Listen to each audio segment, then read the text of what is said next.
apartes de mí tu Santo Espíritu, el precioso Espíritu Santo. Revelación de su palabra. Revelación de su palabra. Porque este lugar es ciudad de refugio. Crea en mí, oh Dios, un corazón puro.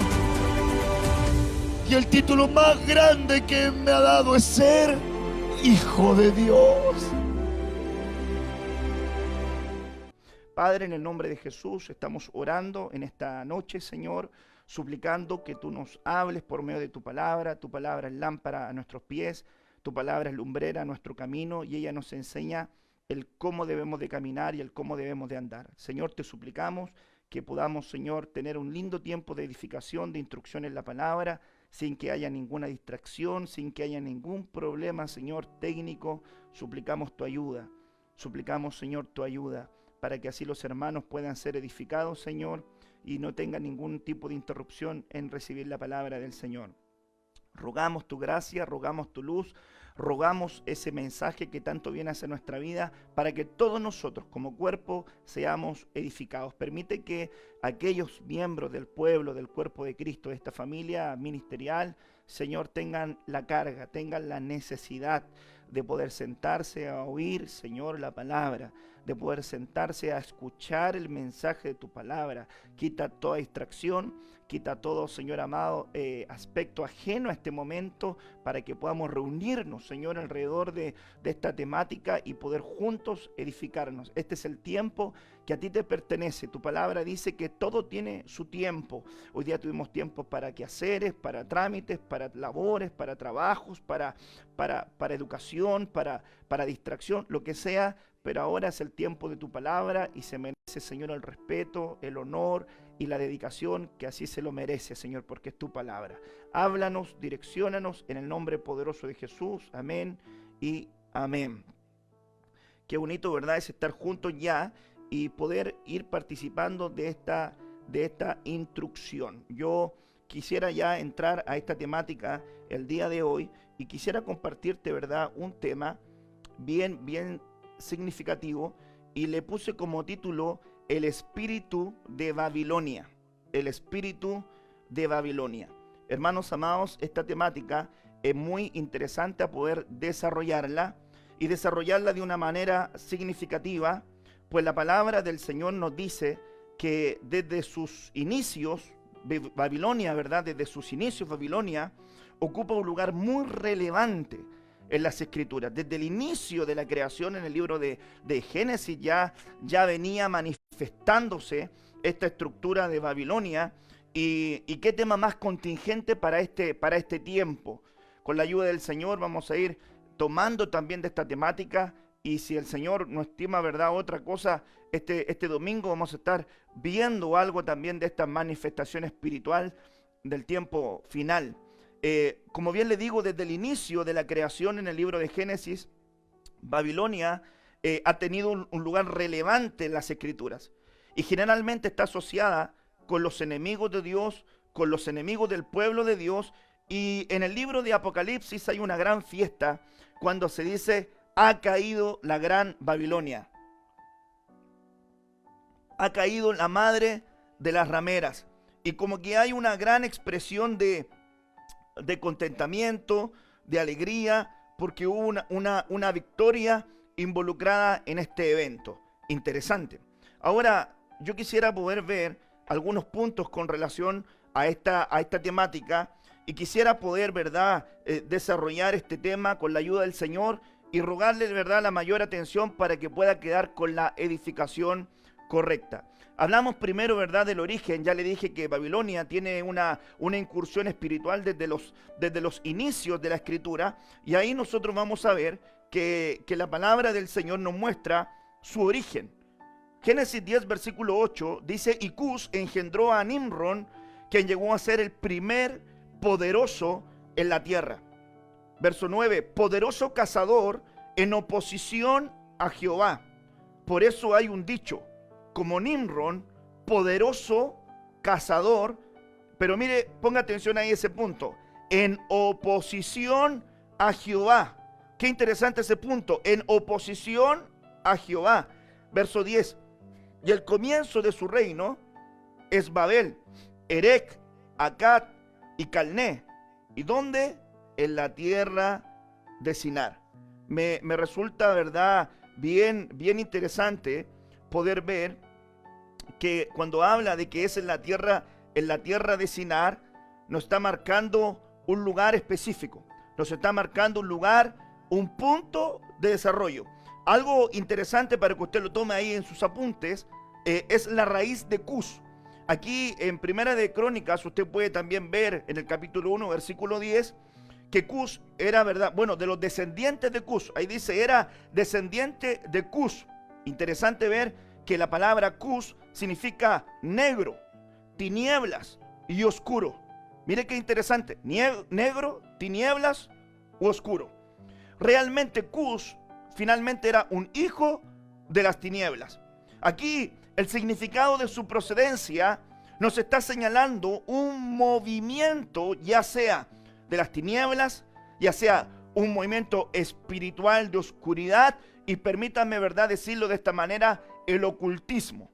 Ahora, el ocultismo es como, ¿verdad?, un gran pulpo que tiene su cabeza central, que es el ocultismo, y del ocultismo se desprenden, ¿verdad?, los tentáculos: adivinación, hechicería, brujería, paganismo, ¿verdad?, espiritismo. Todo se desprende de esta estructura llamada ocultismo. Ahora, es interesante ver que nos está señalando entonces un movimiento de oscurantismo bien fuerte en esa etapa. La etapa de oscurantismo no se ve tan solamente en una época de la historia del hombre, porque la época donde desaparecieron, ¿verdad?, los ministerios visualmente, dijéramos, porque siempre estuvieron presentes, pero no tan a la vista de todas las personas, porque se tenía que cumplir una profecía. Este es un paréntesis: se tenía que cumplir una profecía de Isaías 5, cuando dice que el Señor le mandó a las nubes que no dieran agua. Como hubo tanto un rechazo, una persecución, y hubo, ¿verdad?, un abandono a la doctrina, ¿verdad?, apostólica, y se empezó a mezclar con el imperio, ¿verdad?, romano, y nació la iglesia imperial. Entonces las nubes quedaron sin agua. Entonces no hubo un fluir de alguna manera público de los ministerios como lo estamos viendo hoy en el tiempo final, porque es parte de lo que se tiene que cumplir, que en el tiempo final tienen que ser restauradas, ¿verdad?, todas las cosas en el sentido bíblico, no en el sentido, hermanos amados, terrenal, en sentido bíblico. Porque este también es un versículo que se malinterpreta por los del Evangelio de la Prosperidad o del Reino aquí y ahora, que dicen que la iglesia tiene que tomar todas las esferas de gobierno, todas las esferas políticas, educacionales, de salud, religiosas, para que así el Señor venga. Eso no está bien enseñado, eso no es así. Entonces, dentro del concepto bíblico había un cierre donde no había revelación, y también hubo otra etapa, los 400 años de silencio, y otra etapa donde no había palabra. Entonces permítanme graficarlo así: si no hay luz, hay tinieblas. Si no hay una presencia manifiesta de parte de Dios, entonces hay la presencia manifiesta de otras entidades. Aquí la escritura dice: y Cus engendró a Nimrod. ¿Qué significaba Cus? Cus significa negro, tinieblas, oscuro. Entonces Nimrod era hijo de las tinieblas. Mire qué interesante entonces es ese ángulo. Nos está señalando entonces un movimiento de oscurantismo, de tinieblas, doctrinas satánicas, en las cuales, ¿verdad?, participan agentes de Babilonia. Es interesante ver esta manifestación. Yo le compartí lo que tenía que ver, ¿verdad?, con este proceso de oscurantismo, y donde las nubes no tenían agua. Así lo refiere el libro, ¿verdad?, de Judas en su capítulo único, cuando habla acerca de las características de los falsos ministerios, ¿verdad? Habla acerca de los falsos evangelistas como olas furiosas, habla, ¿verdad?, como los falsos maestros, como estrellas errantes. Si no me equivoco, habla de los falsos apóstoles como manchas en vuestros vestidos. Habla de los pastores como árboles otoñales, 2 veces desarraigados, y su verdad, 2 veces desarraigado, y su hoja, verdad, que caía sin fruto, 2 veces muerto y desarraigado, sin raíces. Entonces, hablando de características de los falsos ministros, y ahí habla de nubes sin agua, sin doctrina, ¿verdad? Entonces, ahí tendríamos los 5 anteministerios: el falso apóstol, falso profeta, falso evangelista, falso pastor y falso maestro. Hablando que siempre que no se manifieste entonces un mover genuino del Espíritu, vamos a tener malos referentes ministeriales. Ok, ellos se harán pasar por ministros del Evangelio. Sin lugar a duda, eso va a ser así. Me interesa puntualizar ese punto. Ellos se van a hacer pasar por ministros del Evangelio. Ponga atención a eso, por ministros del Evangelio. Y conducirán al pueblo de Dios hacia la perdición. Mucho pueblo de Dios en este tiempo está muy confundido. Se está extraviando, se está desviando de la sana doctrina y de la verdad bíblica. De la verdad bíblica se está desviando. ¿Por qué? Por los malos obreros, por los falsos ministros, por los ángeles vestidos de luz, pero realmente son mensajeros de las tinieblas. En este tiempo final vamos a tener una batalla de mensajeros. Antes la batalla era de luz contra tinieblas, y ahora pareciera en el tiempo final que las batallas también van a ser de luz con luz, porque usted tiene que aprender a discernir. Lo importante es que cuando hay sacerdote constituido por Dios, hay Urim y Tumim. Es decir, el sacerdote puede discernir cuál es el camino, cuál es la guía, cuál es el direccionamiento. Y eso es un motivo de tranquilidad, de gozo, cuando hay un amor y un respeto al altar, donde el altar no se le pasa a cualquier persona, sino que hay un temor del Señor para compartir la palabra. Bendito sea Dios por eso. Así que la Biblia nos enseña como hombres que se apacientan a sí mismos, nubes sin agua, gente sin doctrina, estrellas errantes, para quienes está destinada la más profunda oscuridad. Si esa es la sentencia final para aquellos que no tienen agua, ¿verdad? Y los cuales está reservada la más profunda oscuridad, quiere decir que aquel que no tiene revelación, aquel que no tiene doctrina, lo más probable es que su atmósfera, su ambiente espiritual es de tinieblas, es de oscuridad, es ausencia de iluminación, ausencia de revelación, ausencia de inspiración divina, y ese camino no lo va a llevar a buen puerto, a ningún seguidor, por decirlo de alguna manera, de este tipo de movimientos. Que Dios, ¿verdad?, nos ayude para poder estar bien claros con relación a esto. Quisiera entonces seguir también compartiendo otro aspecto importante, que tiene que ver entonces con el nombre. El nombre Babel significa confusión. Mire qué interesante es esto. Según el idioma acadio, Babilu y el sufijo griego on se traduce de la siguiente manera: puerta de Dios. Esta torre era un sigurat o torre escalonada. Ponga atención a esto, porque esto es información que tiene que ver con esta construcción. Y en el lugar donde se hizo la tierra de Sinar, no se olvide ahí, ¿verdad? Pero era una torre escalonada. Es interesante ver que fue hecha específicamente para ser un centro de contacto con deidades espirituales de maldad. Ellos querían hacerse una gran torre que tuviera su simiente en la tierra, pero que tocara el cielo. Es decir, movimientos de confusión que no quieren desapegarse de la tierra, pero quieren tener contacto con el cielo. Óigame bien, nosotros somos un pueblo llamado a no ser moradores de la tierra. Nuestra ciudadanía está arriba en los cielos con nuestro Señor. Y nuestra esperanza de gloria, que no avergüenza a nadie, es que el Dios mismo, con voz de mando, con trompeta de Dios, con voz de arcángel, que son distintos tipos de voz que anuncian este evento, vendrá del cielo, ¿verdad?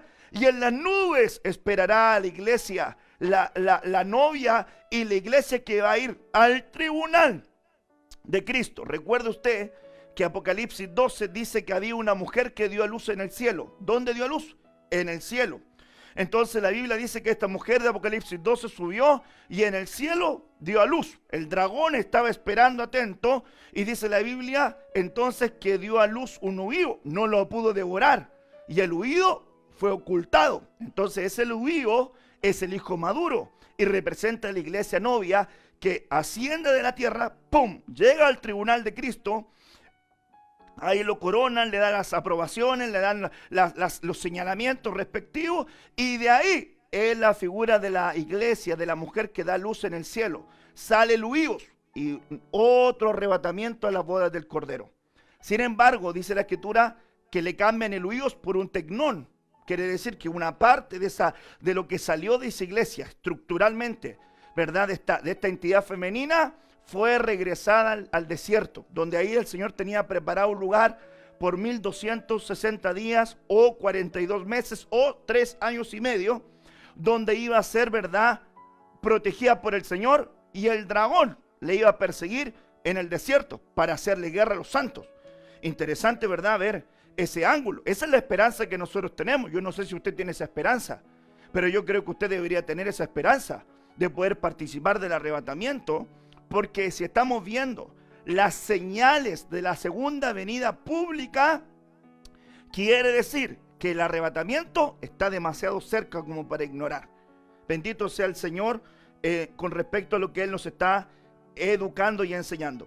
Fue hecha entonces específicamente para tener un centro de contacto con deidades espirituales de maldad.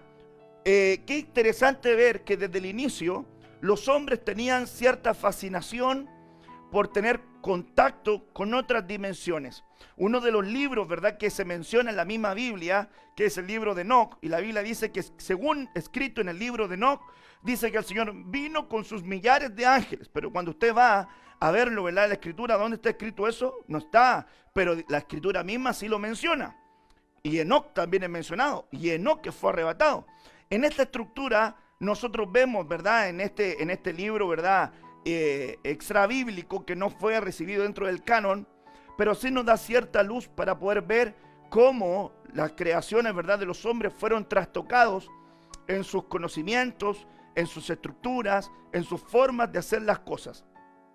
Y cierta influencia que hubo antes del juicio, ¿verdad?, del tercer juicio de diluvio, y después del juicio, ¿verdad?, de diluvio, del tercer juicio de diluvio, siguieron habiendo incursiones de otras entidades que terminaron apartando al hombre y arrastrando al hombre al conocimiento, ¿verdad?, del metal, de la tierra, al conocimiento, ¿verdad?, de estructuras medicinales, de los signos del zodiaco, de mirar las señales de los cielos, de poder ver tremenda, ¿verdad?, despertar mental de cosas que ellos en ese momento no tenían, pero se abrieron a una esfera de ocultismo, de tinieblas. ¿Por qué? Por la fascinación del hombre que estaba dentro y que fue, ¿verdad?, aprovechada por el mover de las tinieblas.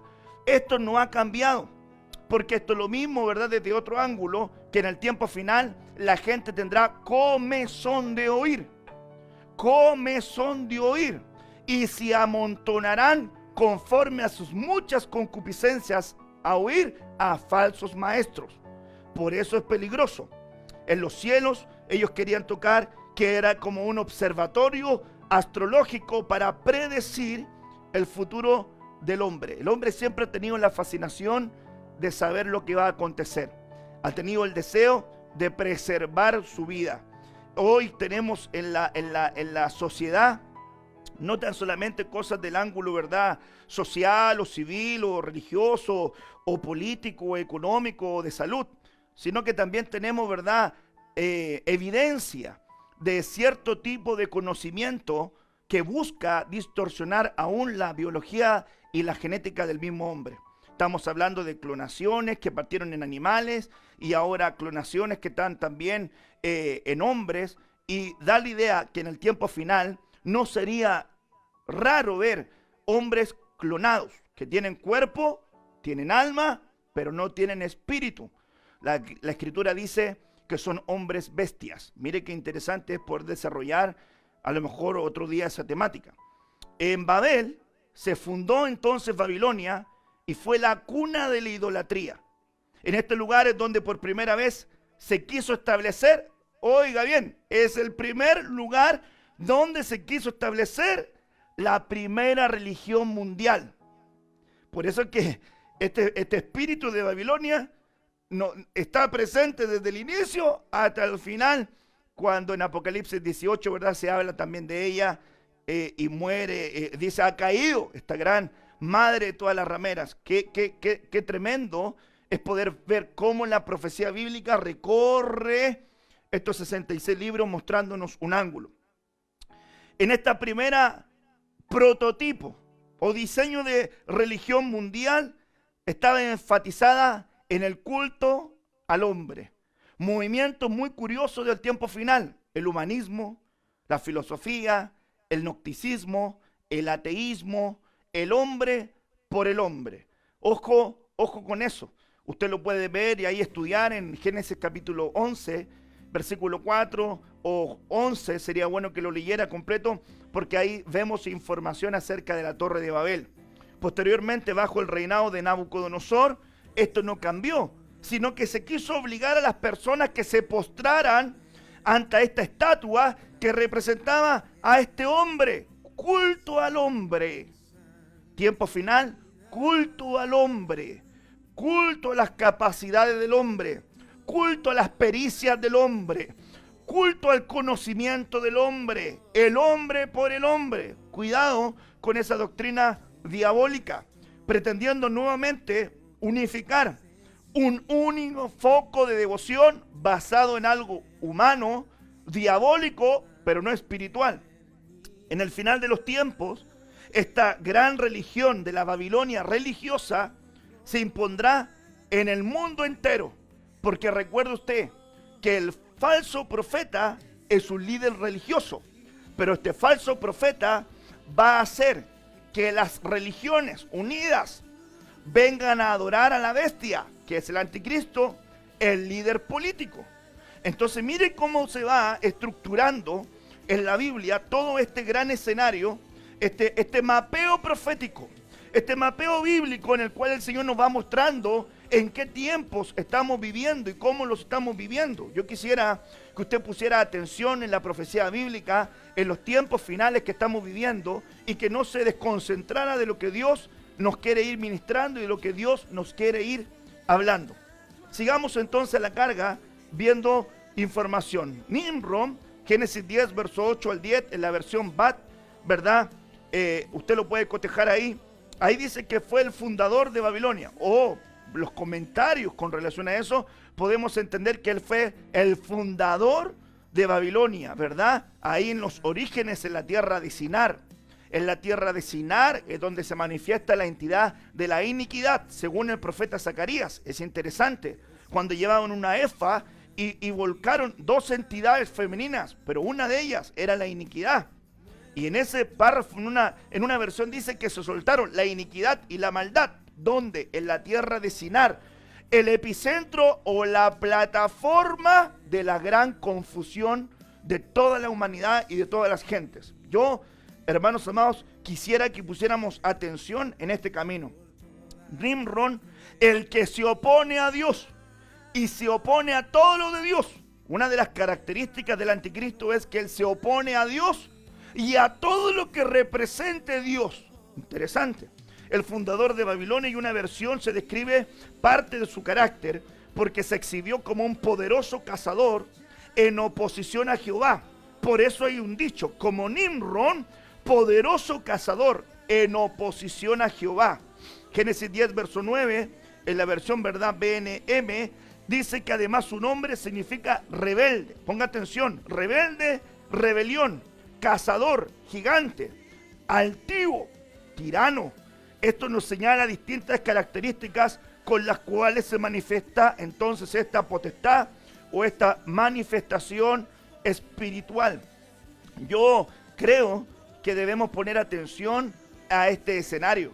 Debemos poner atención a aquello que el Señor nos está ministrando y nos está hablando. No, hermanos amados, por cualquier cosa nosotros vamos a echar por tierra esta fe, esta esperanza, este regalo divino llamado salvación. La verdad que en la medida que el día del Señor se acerca, es cuando más debemos afirmar esta fe, estos principios y estas convicciones espirituales, para no apartarnos de este direccionamiento bíblico, profético, apostólico, profético, magisterial, pastoral, evangelístico, ¿verdad? Este equipamiento quíntuple, que es la mano ministerial, donde ahí estaba oculto el poder de Dios, dice la Biblia. Amén. Sigamos entonces. Fíjese que la palabra entonces rebelde, ahí usted lo puede también ver, la palabra rebelde de Génesis 10 verso 9, en la versión BNM, la palabra rebelión proviene del vocablo hebreo pechá y significa separarse. Interesante. Desobediencia, traspasar, apostatar, pelear, rebelarse, rebelión y transgresor. Esta es una de las actitudes con la que esta potestad pretende influenciar a los hijos de Dios. Este espíritu de Babilonia busca, ¿verdad?, traer esta gran influencia sobre la humanidad entera, y hoy día lo estamos viendo en nuestras sociedades con la faceta anarquista, con conceptos como insurrección de la gente, llevado por un mover, hermanos amados, llevado por un mover juvenil, por decirlo de alguna manera, donde las naciones, ¿verdad?, enteras alaban a estos movimientos juveniles con ciertas conductas anárquicas de mucha rebelión. Lógicamente hay demandas bien justas que deben de hacerse de acuerdo a los protocolos, de acuerdo a la diplomacia, de acuerdo a la forma en que se tienen que hacer los ciudadanos hacer valer, ¿verdad?, sus derechos como ciudadanos de una patria. Pero de ahí a la destrucción, a la anarquía, al odio, al deseo de muerte que está involucrado en todos estos movimientos, claramente no. Y claramente vemos entonces esta manifestación espiritual. Yo pensaba, el Salmo, ¿verdad?, dice: y si los fundamentos fueren derribados, ¿en qué lugar quedará el justo? ¿Qué hará el justo? ¿Cuál será su posición si los fundamentos son derribados? Cuando yo veo entonces, hermanos, esta arquitectura viral del COVID-19 y veo en las noticias mundiales grupos muy específicos de muerte, entonces yo digo, grupo de riesgo, gente mayor de 60 años. Y la Biblia dice que la sabiduría estaba en la vejez y que la gloria de los ancianos, ¿verdad?, es su sabiduría, son sus canas, es su vejez, y que la gloria del joven es su fuerza. Recuerde usted al principio, culto humano, culto al hombre, a las capacidades humanas, donde los abuelos no tuvieran mucho escenario. Permítame mostrarle este ángulo. ¿Y qué pasa si matan a una gran población de gente adulta? Permítame trasladarle este ángulo. Como que están matando mucha sabiduría, mucho pensamiento moral, mucho pensamiento conservador, mucho pensamiento civil de respeto a la autoridad, porque en la gente adulta hay este tipo de criterio. Pero si muere toda esa gente, ¿quiénes van a gobernar? Mucha gente con ideas humanas, tendientes, ¿verdad?, a esta naturaleza juvenil, pero que está cargada con esta influencia de confusión tan grande que termina arrastrando, ¿verdad?, a muchas sociedades. En ellos se manifiestan las 18 características que habla el apóstol Pablo a Timoteo de los hombres en los postreros días. Y yo miro que esa condición humana es peligrosísima para mantener sociedades saludables. El equilibrio se empieza a perder. Por eso no pueden existir solamente iglesias de jóvenes, ni tampoco pueden existir iglesias solamente de viejos. Hay ministerios que dicen, nuestro grupo objetivo son los jóvenes, solamente ministerios juveniles, y dejan de lado a los viejos, a los ancianos, a los adultos, porque no tienen una correcta enseñanza. Muchas de las iglesias emergentes tienen ese tipo de modelo, ¿verdad?, que terminan llevando a la iglesia como prácticamente una empresa donde hay estrategias de grupos objetivos, y por eso que hay tanta profanación en el mensaje, en el altar y en esta estructura que ellos tienen que expresar correctamente. Pienso que los días que están por delante, según la Biblia, no van a ser mejores. El mundo no va a ser como lo conocíamos nosotros. Van a haber restricciones económicas, restricciones políticas, restricciones de salud, restricciones en las naciones, van a cambiar las políticas de viaje, las políticas de migración, las políticas de importación, de exportación. Estamos, ¿verdad?, entrando, según el Fondo Monetario Internacional, a una recesión mundial. Hay muchas cosas que van a cambiar y nosotros como pueblo del Señor todavía estamos en la tierra. Pero yo pienso que nosotros deberíamos poner atención que todas estas cosas que ocurren son grandes heraldos, proclamadores que nos están hablando a nosotros. aquellos que somos parte de estas profecías finales, donde otros las miraron, las saludaron, pero nosotros las estamos viviendo. Lo que para ayer era profecía, para nosotros es una realidad.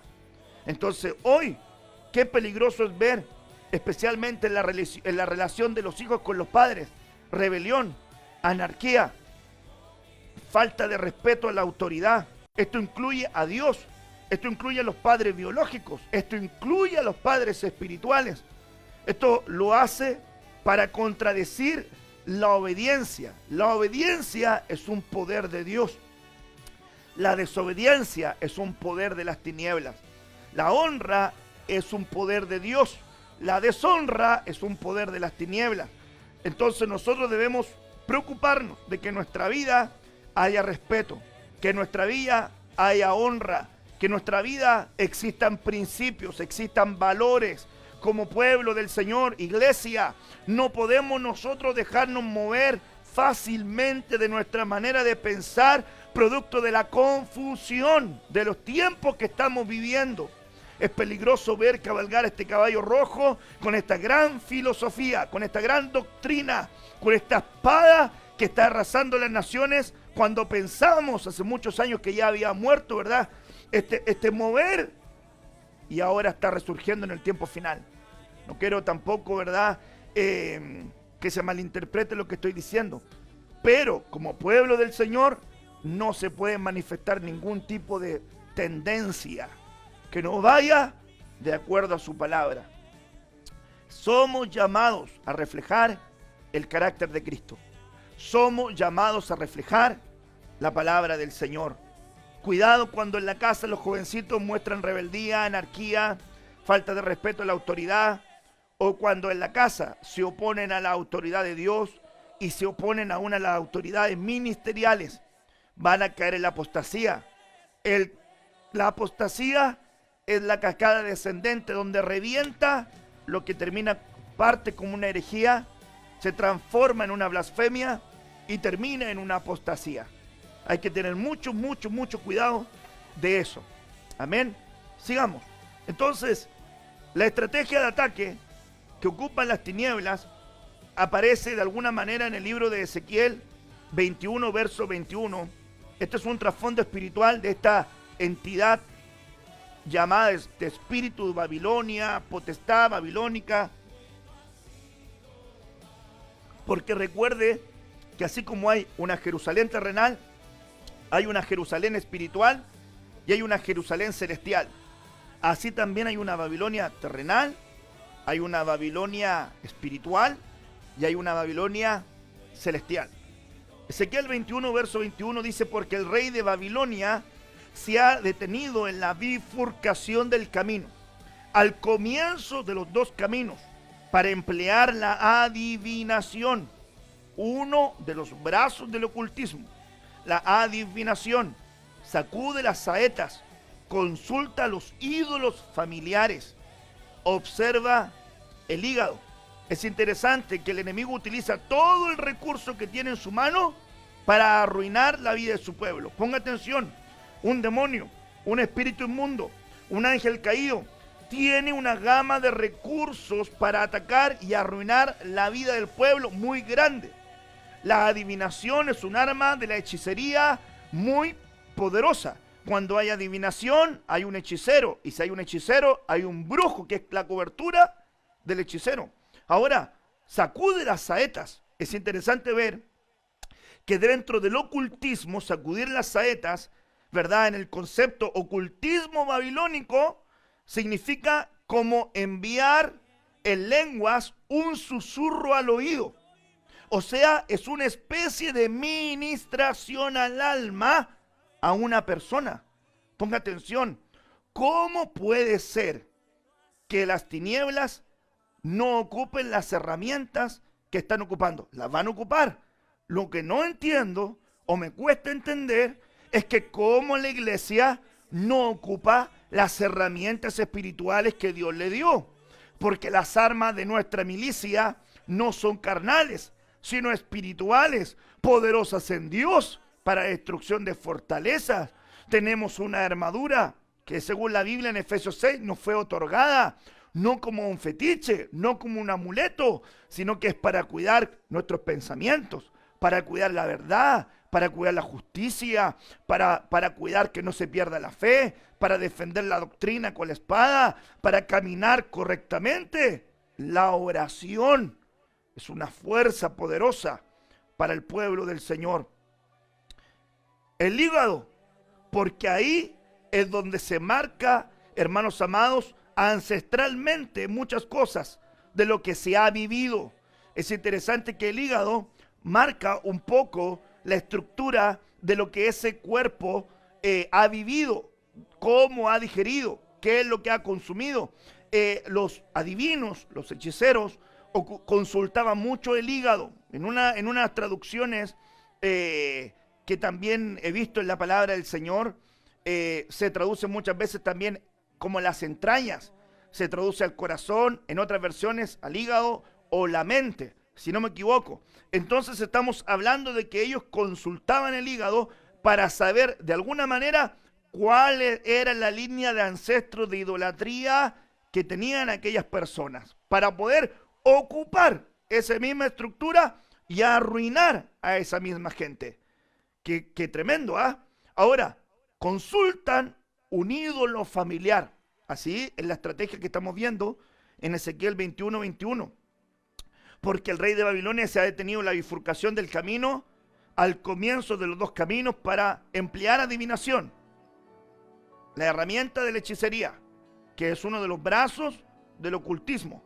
Sacude las saetas, susurros espirituales que ministran el alma para que la gente se cargue con emociones equivocadas, pensamientos equivocados, voluntades equivocadas, malinterpretando la voz de Dios o el sentir de Dios con un sentir personal, engañando, apartando a la gente, destruyendo una familia, destruyendo un hogar, sembrando ideas equivocadas, porque hay susurros espirituales.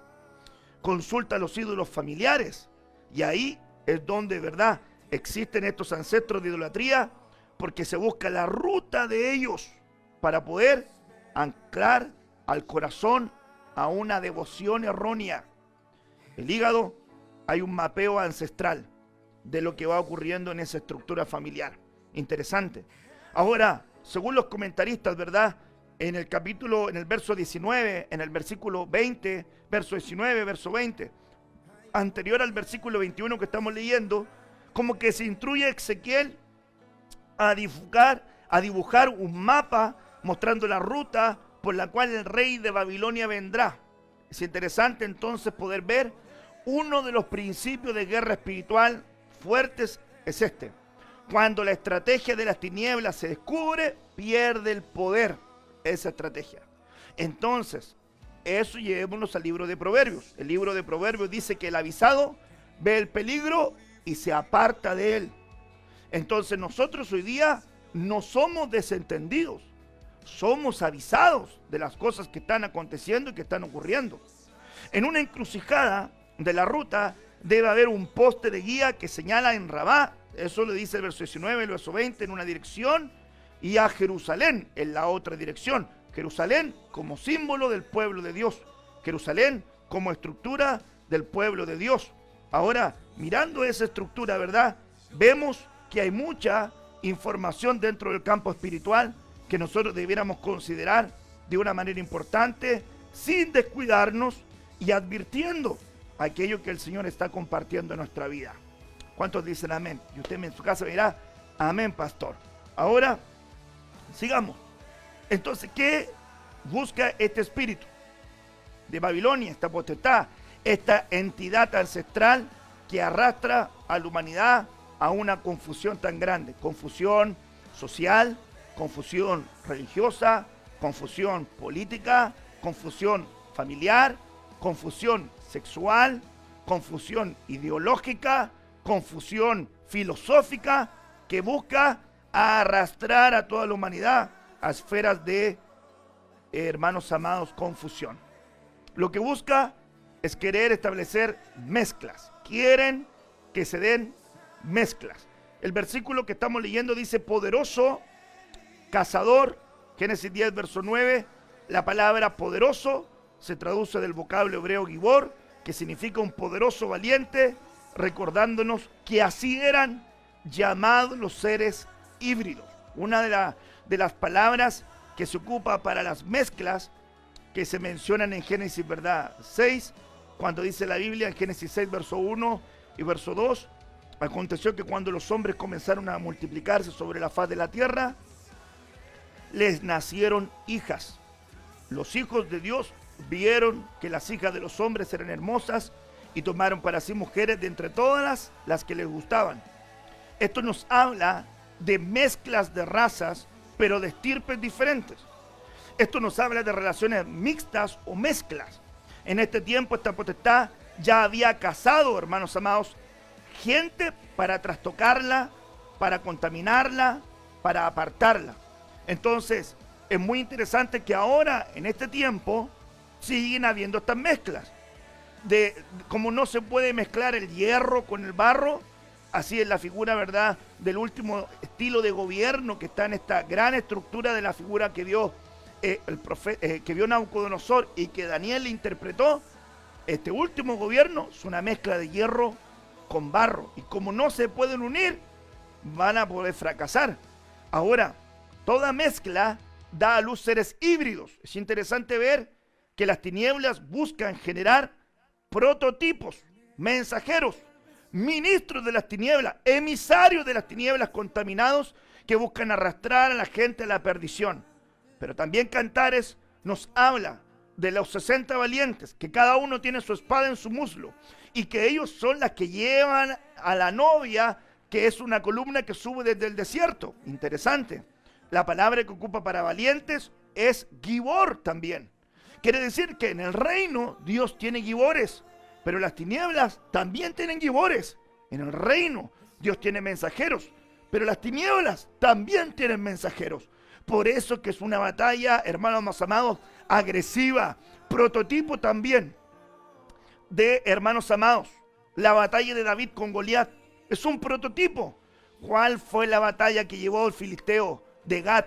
Palabras, mensajes, amedrentamiento, subyugación por medio de las palabras, doctrina. Si nosotros con la doctrina les vencemos, entonces ustedes serán todos esclavos nuestros. Pero si ustedes nos vencen, entonces nosotros seremos servidores de ustedes. Ahora nosotros no queremos ganar esclavos para nosotros. David, prototipo de Cristo. Pero si el evangelio prevalece, entonces la gente extraviada se va a poner bajo la cobertura del Señor. Esa es nuestra comisión. El prototipo de Jesús. Dice la Biblia que la serpiente le va a herir en el tobillo, pero que la simiente de los vivientes va a herir a la serpiente en la cabeza. Y mire qué interesante que David toma la espada de Goliat y le corta la cabeza, que es figura de desarticular esta estructura de cabeza, ocultismo, ¡pum!, para que pierda poder el paganismo, la hechicería, la brujería, la adivinación, el extravío. Bendito sea el Señor. Que Dios despierte el Espíritu de Dios fuerte en su iglesia para poder levantar la bandera del evangelio, la doctrina de la verdad, la doctrina de la libertad, la sana doctrina. Porque hoy nos tenemos que transformar en nubes, sin lugar a dudas, que cargan mucha agua, que no son llevados por cualquier viento de doctrina. Los enemigos del tiempo final se enfrentarán a muchos, hermanos, los ministros del tiempo final y la iglesia, a muchos vientos de doctrina que van a querer extraviar a mucha gente. Ok, esto nos habla entonces de relaciones mixtas en el tiempo final, que van a estar casando cristianos, mezclando lo santo con lo profano, y son los que han traído la idolatría y cultos paganos a la iglesia. Contaminan la alabanza, mezcla. La alabanza genuina la contaminan, trayendo géneros y ritmos mundanos e imponen modas del mundo. Hermanos amados, cada cual va a ver la doctrina que se enseña en distintos lugares. Yo no quisiera herir susceptibilidades, pero ya con lo que dije se entiende, ¿verdad?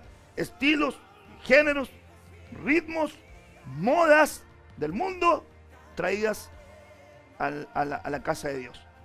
Mezclas que buscan profanar y apartar.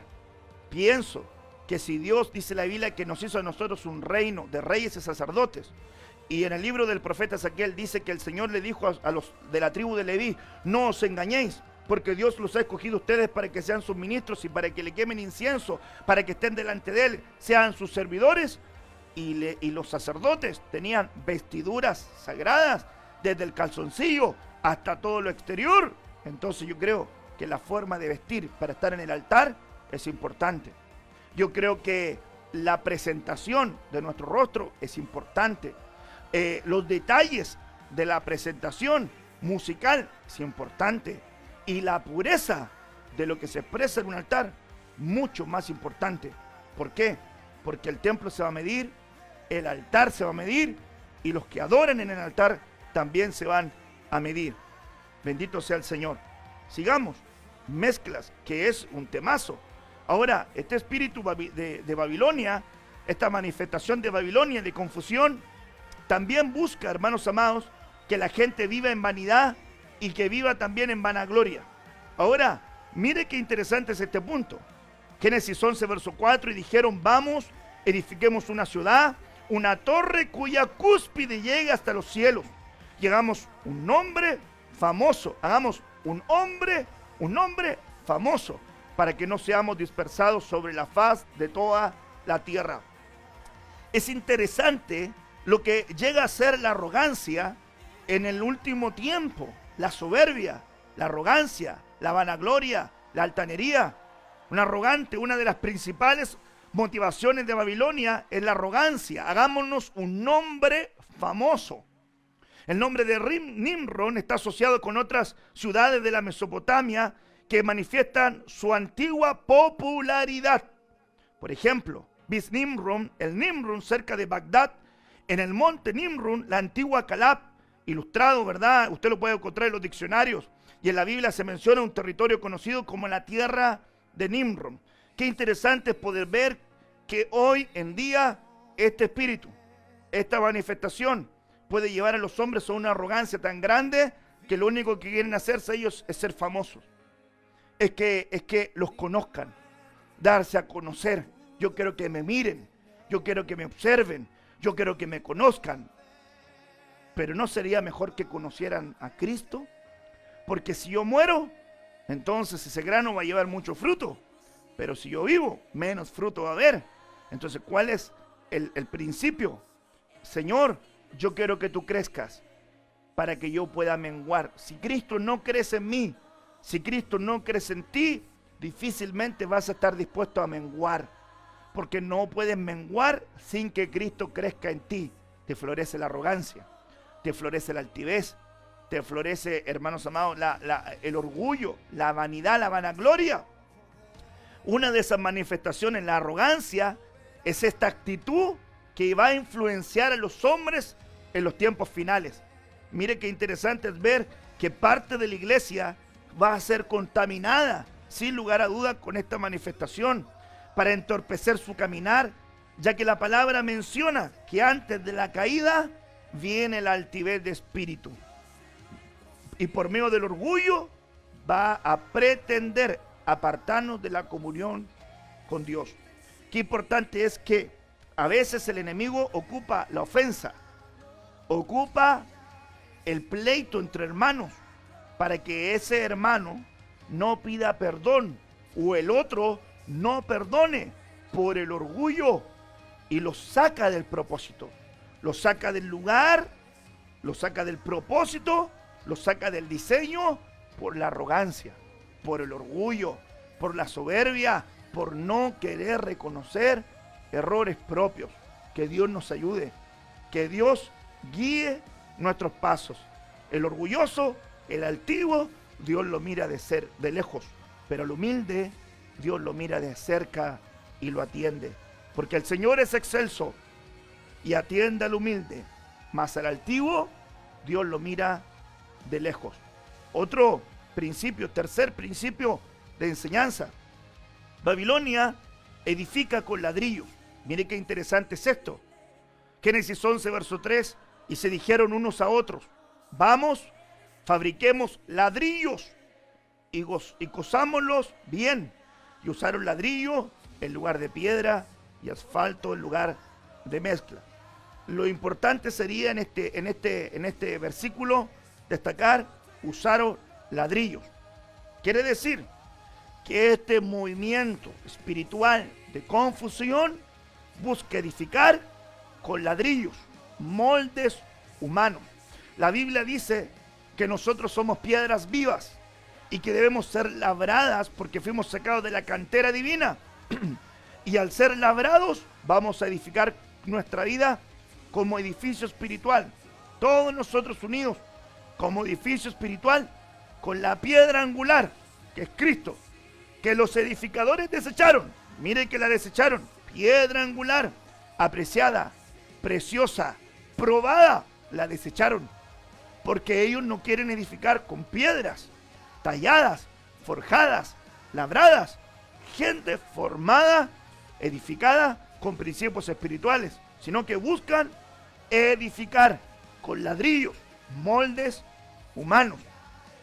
No podemos edificar la iglesia de Cristo con humanismo. No podemos edificar la iglesia de Cristo con estrategias humanas. No podemos edificar la iglesia de Cristo con influencias mundanales. No podemos edificar la iglesia de Cristo con mezclas religiosas. No podemos edificar la iglesia de Cristo con mentiras, con engaños, con carnalidades.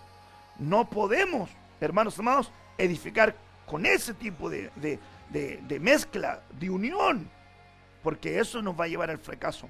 Nehemías es un prototipo de aquel que defendía el poder puro de la edificación. Y Nehemías dijo, cuando se acercaron estos hombres, Tobías, Sanbalat, Gesem, enemigos del pueblo del Señor, le dijeron, nosotros queremos edificar con ustedes, permítanos. Nehemías le dijo, no, nosotros vamos a edificar lo que respecta a nuestro pueblo. No lo queremos a ustedes edificando con nosotros. Y luego ellos se dieron a la tarea de edificar. Con una mano trabajaban, con la otra tenían la espada y estaban cerquitas el uno del otro alrededor del muro. Qué interesante el diseño de edificación. Tenemos que estar juntos con la espada, la palabra en nuestra mano, pero con el deseo de edificar, de construir, de levantar, de poder llevar que la obra de Cristo crezca, se fortalezca, se mantenga, porque nosotros queremos, hermanos amados, edificar un edificio espiritual para la gloria y para la honra de nuestro Dios, el Señor Dios Todopoderoso. Ahora, es interesante ver también que una de las cosas que quiere hacer este espíritu babilonio, ¿verdad?, de confusión, de extravío, es despojarte de todos tus tesoros. Segunda de Reyes 20, versículo 15. Y él le volvió a decir, ¿qué vieron en tu casa? Y Ezequías respondió, vieron todo lo que había en mi casa, nada quedó de mis tesoros, ponga atención, nada quedó de mis tesoros que yo no les mostrase. Ahora, es interesante ver qué hacemos con las nuevas oportunidades que Dios nos dio. A este rey, Ezequías, el Señor le dio 15 años más de vida.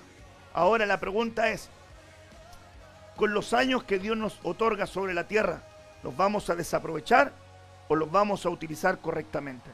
Sin lugar a duda, utilizarlos correctamente. Porque si los utilizamos correctamente, entonces vamos a estar dispuestos a, en el futuro, no cometer errores. El rey Ezequiel, 15 años más de vida. Y esos 15 años más de vida no fueron los mejores de ese rey. Por el contrario, él fue instrumento para que despojaran de todos los tesoros de la casa del Señor y también de su propia casa. Él volvió a decir, ¿qué vieron en tu casa? Ojo que Dios le había dicho, ordena tu casa. Pero él abrió las puertas a la confusión, a los emisarios de Babilonia. Y la confusión trajo que le quitaran todos sus tesoros. Todos sus tesoros. Cuidado con tomar malas decisiones en este tiempo. Malas decisiones de inversión. Malas decisiones laborales. Caer en el caos y en la histeria colectiva. Entrar en procesos de endeudamiento muy altos. tengamos calma, tengamos tranquilidad. No abramos las puertas a los emisarios de Babilonia que pueden despojarnos de todo. Y como le dijo un hermano hoy día, no sea que algunos salgan del sartén para caer en el fuego. No sea que algunos pensando en que están haciendo la de oro, terminen peor. Que Dios nos dé sabiduría, que Dios nos dé claridad, que Dios nos dé guía para tomar las decisiones correctas y oportunas. Porque si no, la confusión puede llevarse todos los tesoros de la casa de Dios y los tesoros de la casa nuestra en particular. Hermanos amados, la confusión puede hacer que tú tomes lo de Dios y se lo des a Babilonia. Le estás quitando los tesoros de la casa de Dios y dándolos al sistema por temor, por confusión. ¿Sabes lo que hicieron muchos reyes para pagar protección del mundo? Hubo un rey que sacó las puertas del templo bañadas en oro y las dio para pagar una protección del sistema. Como quien dice, tomó lo de Dios y lo invirtió en el sistema porque pensaba que el sistema le podía cubrir más que Dios. Cuidado con cometer esos errores.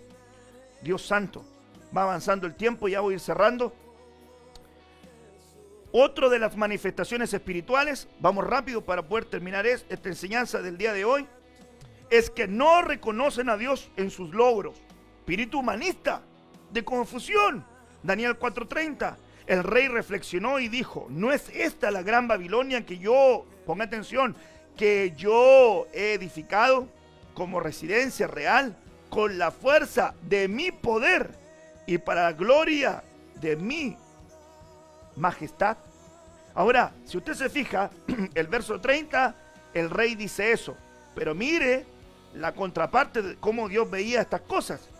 Aún estaba la palabra en la boca del rey cuando vino una voz del cielo y le dijo, Rey Nabucodonosor, a ti se te declara, el reino te ha sido quitado. Verso 32. Y serás echado de entre los hombres, y tu morada estará con las bestias del campo. Te darán hierba para comer como el ganado, y 7 tiempos pasarán sobre ti. 7 tiempos, otro prototipo de tribulación y gran tribulación. Hasta que reconozcas que el Altísimo domina sobre el reino de los hombres y que lo da a quien se le place. Verso 33, en aquel mismo instante se cumplió la palabra acerca de Nabucodonosor, fue echado de entre los hombres, comía hierba como el ganado y su cuerpo se empapó con el rocío del cielo, hasta que sus cabellos crecieron como las plumas del águila y sus uñas como las aves. Yo quisiera tomar un punto bien específico acá.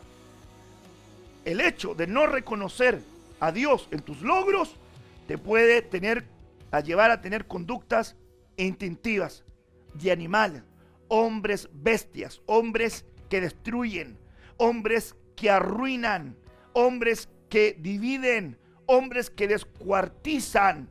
Las bestias descuartizan, hieren, enferman, devoran, arruinan.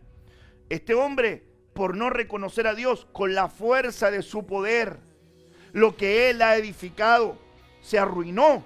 Le quitaron lo que él tenía, pero luego su condición involucionó a una condición de un grado diferente al sentido, ¿verdad?, lógico de conducta cuerda de un hombre. Ahora, lo tremendo de esto es que dice la Escritura que fue cubierto su cuerpo con rocío. Y ahí, aún ahí, vemos la misericordia del Señor. Porque la Biblia dice en el libro de Deuteronomio, caiga como lluvia mi enseñanza y mi rocío caiga como discurso.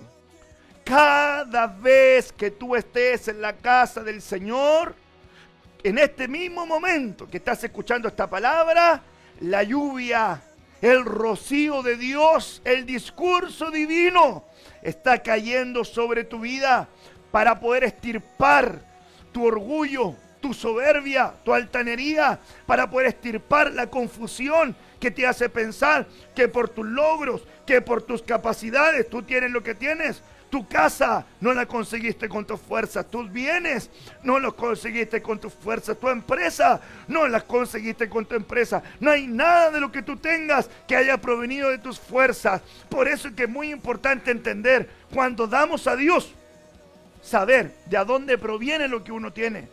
Porque si tú reconoces a Dios sobre tus logros, todo lo que tú tienes le pertenece a Dios. Pero si tú no lo reconoces sobre tus logros, lo que tú tienes es tuyo, ganado por tus propias fuerzas. Y una forma de reconocer a Dios es el diezmar, es el ofrendar. Es una faceta de honra. Recuerde que la honra es un poder de Dios y la deshonra es un poder de las tinieblas. Cuando yo honro a Dios con mis bienes, estoy diciendo, todo lo que tengo, todo lo que soy, viene de tu mano y proviene de ti. Mire qué tremendo es esto. Voy a saltarme algunos de estos para poder ir cerrando, ¿verdad?, esta enseñanza. Ay, quedan varios. Voy a ir cerrando con este. Creo que este podría ser interesante. Ese no. Ese se lo voy a compartir en alguna otra oportunidad. Ese tampoco. Vamos a quedarnos en este.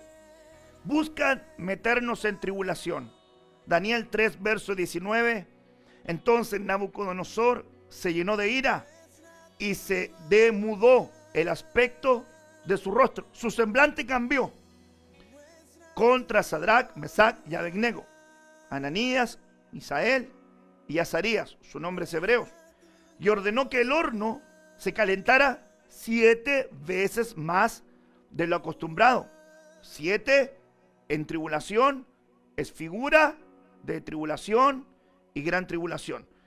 El deseo de este espíritu de confusión, de ruina, de caos, es meternos en ambiente de tribulación tan fuerte que abandonemos la esperanza, tan fuerte que cuando eres propiedad de Dios, la tribulación solo te va a quemar las ataduras, solo va a terminar de ayudarte a concluir los procesos inconclusos. La tribulación para el Hijo de Dios, aunque las tinieblas te quieren meter, como a estos 3 jovencitos los metieron en el horno de fuego, por no postrarse ante las tinieblas, voy a ponerlo como un ejemplo. Tienes un negocio y te están ofreciendo un trato ilícito, pero tú dices, no me voy a postrar hasta esta imagen. Si me lo quieres dar ese negocio, me lo darás. Si no me lo vas a dar, no me lo darás. Pero quiero que sepas, no me voy a postrar ante ti por este negocio. Me voy a guardar. Perfecto, no te voy a dar el negocio. Entra en un proceso de tribulación. Necesitaba ese dinero para su empresa, para su trabajo, para su negocio. Pero por actuar con honradez, la prueba de fuego va a quemar tus ataduras. Y cuando tú salgas del horno de fuego, del proceso de tribulación, vas a tener otro pegue, vas a tener otro peso, vas a tener otro porte, porque pasaste la tribulación, porque pasaste ese proceso que estaba quemando tus cuerdas, tus ataduras. Ahora pienso que es muy importante entonces mirar que no podemos entregarnos al caos del sistema. Finalmente, creo que te voy a compartir esta. Segunda de Reyes 25, verso 6. Preso, pues, el rey, le trajeron al rey de Babilonia en Ribla y pronunciaron contra él sentencia. Degollaron a los hijos de Sedequías en presencia suya, y a Sedequías le sacaron los ojos y atado con cadenas lo llevaron a Babilonia. Mire qué interesante entonces. Aquí vemos un ángulo de este espíritu de confusión. Ataca la autoridad y ataca la visión. Perder la autoridad en el tiempo final es de mucha complicación por el tipo de batallas que debemos enfrentar. ¿Podrá guiar un ciego a otro ciego? La Biblia dice que los dos caerán en un hoyo. Los ciegos tropiezan constantemente porque los ciegos se mueven por palpitaciones. Necesitan que todo se mantenga igual para poder caminar. Usted mueva algo en su camino y tropieza. Si no aprende el procedimiento, solo será una persona que se enfoque en los resultados. Pero cuando tenga un resultado que no sabe validar por el procedimiento, entonces siempre va a fracasar. En un ejercicio matemático, el que sabe el procedimiento siempre va a llegar a un buen resultado. Pero aquel que busca solamente el resultado y abandona el procedimiento, siempre va a terminar mal. No quieras salirte de los procesos divinos. Aprende el procedimiento de Dios para que llegues a un buen resultado. El buen resultado en Dios te va a ayudar, hermanos amados, a mantener la autoridad. Degollaron a los hijos de Sedequías en presencia suya. A Sedequías le sacaron los ojos, lo metieron preso. Era el rey de turno, le quitaron la autoridad, lo metieron preso, perdió la autoridad, murieron sus hijos, su legado, murieron, le quitaron sus ojos, perdió la visión y fue atado con cadenas. ¡Qué tremendo! No permitas que este espíritu, esta manifestación de confusión, te quite la autoridad. Padre que me estás escuchando, tú eres padre. Madre, tú eres madre. Tus hijos no te pueden hablar de igual a igual. Ustedes son los padres, sus hijos son los hijos. Cada uno debe estar en su lugar. Cuando un hijo se iguala a su padre, el padre, la madre, están perdiendo la faceta de autoridad. La autoridad en un padre biológico, en un padre espiritual, en una madre espiritual, en una madre biológica, es muy importante. Cuando se pierde la autoridad, se pierde el respeto, se pierde la honra, se pierde la espiritualidad, se pierde la obediencia y empieza a entrar esta manifestación de confusión. Que tus hijos respeten esa autoridad y tú no la pierdas. 3 de las primeras plagas que Israel tuvo que pasar fue la plaga del agua se convierte en sangre, las ranas y los piojos, ataque a la cabeza. Entonces, en el tiempo final va a haber, por el movimiento de Jezabel, un ataque a las viñas que va a buscar decapitar la autoridad, matar lo profético, matar lo legítimo. Y por eso es muy peligroso, hermanos amados, este movimiento de confusión sobre las naciones, atacando la autoridad, atacando a los presidentes de las naciones, atacando a las entidades de autoridad, ataques a los pastores, ataques a las familias, ataques a los gobernantes de las naciones, atacando a toda esfera de autoridad, porque es un movimiento espiritual de confusión. Que Dios nos ayude y nos permite estar, ¿verdad?, en orden. Y no dejes que esta influencia entre sobre tu vida. Termino con este versículo solamente para que tú lo tengas y lo guardes en tu corazón. No dejes que este espíritu de confusión te arrebate tus sueños. Este es un cántico gradual. Cuando Jehová hiciere volver de la cautividad de Sión, seremos como los que sueñan.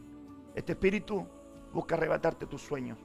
Busca que la cautividad arrebate tu esperanza. La confusión puede venir porque abriste las puertas de tu corazón, porque te engañaron, porque escuchaste lo que tenías que no escuchar, viste lo que no tenías que ver, porque un evento en tu vida te golpeó tan fuerte, que te golpeó que no entiendes y te metiste en una esfera de confusión. No sabes por qué ocurrió lo que ocurrió, no sabes por qué vives lo que vives, no sabes cómo explicar ciertas cosas, ciertos eventos. La confusión trastoca familias, naciones, hogares, iglesias, ministerios, ministros, matrimonios, hijos. Roguemos al Señor que nos libre de esta manifestación espiritual. Amén. Oremos a Dios. Padre, en el nombre de Jesús, oramos por esta palabra, Señor. Suplicamos que tú la guardes, que la atesores en nuestra vida y en nuestros corazones, sin que falte nada, Señor, de ella. Señor, permítenos en este tiempo final ser libre de toda confusión. Señor, toda confusión en todos los ámbitos que vimos, Señor, y poder ordenar nuestro corazón correctamente, en lo divino, en lo puro, en lo santo, en lo correcto, en lo de buen nombre, en lo que debemos de pensar. Ordena nuestro corazón, ordena nuestra alma, nuestro espíritu, nuestra mente, sin que falte nada. En el nombre de Jesús oramos, amén y amén. Bendito sea el Señor.